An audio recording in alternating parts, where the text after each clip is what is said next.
Having covered Israel's legal rights in the West Bank, we are now going to focus on the peace process. Many suggest that Israel's presence in the West Bank, what some people call the occupation, is the cause of Palestinian hostility towards Israel, and the reason there is no peace. But is that really true? If Israel's presence is the cause of the conflict, then it follows that there was no conflict before 1967, when Israel was not in the West Bank, right? Let's look at the facts. The PLO, the Palestinian Liberation Organization, was created in 1964, when the entire West Bank and Gaza was in Arab hands. Why create the PLO in 1964, when Israel has no presence in the West Bank and Gaza? What Palestine were they liberating? The PLO emblem gives us the answer. The PLO was created to remove by force the entire state of Israel from the map of the Middle East, a goal clearly stated in their charter. This goal was not new. The PLO was continuing a long Arab history of saying no. No to the national self-determination of the Jewish people. No to recognizing the Jewish ancestral homeland. Let's take a look at the history. In 1937, the Peel Commission recommended a division of the land, a Jewish state and an Arab state. The Arab portion would include 96% of the territory that the League of Nations had originally designated for the Jewish homeland. This included far more than just the West Bank. However, instead of accepting the Jews as peace partners, the Palestinian leader Haj Amin al-Husseini said no, and found a partner whose vision was closer to his own.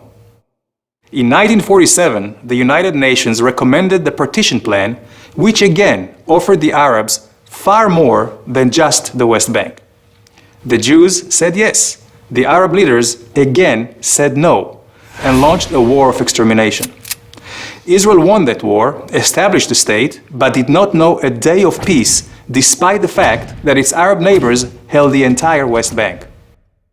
The Arabs continued saying no.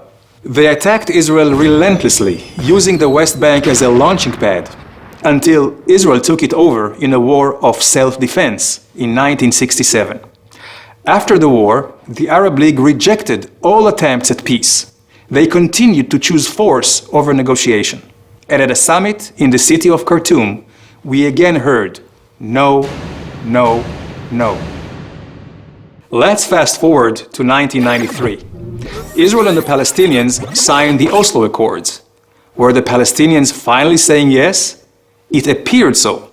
Israel said yes and gave territorial control to a Palestinian government it helped establish. But despite signing agreements, the Palestinian actions said no. During the next 5 years, Israel saw a significant increase in terrorist attacks, which killed hundreds of Israelis. In 1996, Yasser Arafat, the Palestinian leader, declares, "We plan to eliminate the state of Israel and establish a purely Palestinian state." But Israel did not give up saying yes. In 2000, Israel's Prime Minister Barak offers the Palestinians 93% of the West Bank. Again, the answer is no, together with increased terror. In 2005, Israel withdraws from the Gaza Strip, uprooting 8,500 Israeli citizens, hoping to advance peace. The Palestinians again say no. This time they increase rocket attacks from Gaza against Israeli civilians by over 500%. In 2008, another Israeli attempt at yes.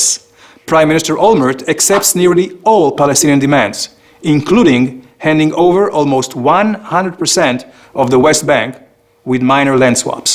The Palestinians, again, no. So what can we conclude? 1. The conflict was not caused by Israeli presence in the West Bank. The real cause of the conflict, until today, is the long-held Arab history of saying no. No to peace, no to the existence of Israel. Because no is consistent with Palestinian policy, education, and media. Political and religious leaders continuously promote Israel's destruction. 2. Israel has said yes for decades and has proven that by signing peace with Jordan and Egypt. So, where do we go from here?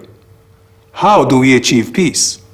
With some goodwill, mutual recognition of the right to self-determination, and real compromises on both sides. Israel, for its part, will continue saying yes to a real and enduring peace.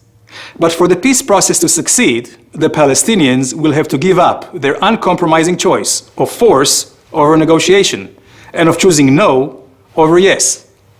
It's about time.